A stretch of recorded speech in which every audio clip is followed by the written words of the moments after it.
Delhi car blast કેસમાં મોટી ખબર। દિલ્હી કાર બ્લાસ્ટના આતંકીની પ્રથમ તસવીર। ડોક્ટર ઉમર મોહમ્મદ કારમાં સવાર હોવાની આશંકા। i20 કાર ચલાવનારો ડોક્ટર ઉમર હોવાની શક્યતા છે।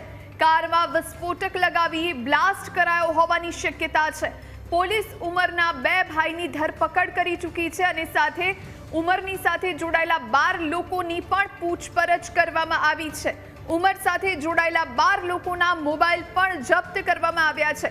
મહત્વનું છે કે ગઈકાલે આ બ્લાસ્ટ થયો અને ત્યારબાદ એફએસએલની ટીમ કામે લાગી અને એફએસએલનો રિપોર્ટ આવશે ત્યારબાદ ખબર પડશે કે આ કઈ રીતનો હુમલો હતો, આ કઈ રીતનો બ્લાસ્ટ હતો। આ તસવીર આતંકી ડોક્ટર ઉમરની હોવાની શક્યતા છે।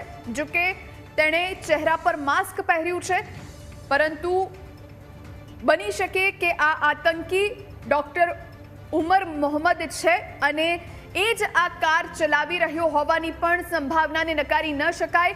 તસવીર સામે આવી છે, આત્મઘાતી હુમલો પણ હોઈ શકે છે। જો કે આ ઉમરની આસપાસના જે લોકો છે, તેની સાથે જોડાયેલા જે લોકો છે, તેના બે ભાઈઓ હોય કે પછી બાકીના 12 લોકો હોય, એ તમામના મોબાઈલ જપ્ત કરવામાં આવ્યા છે।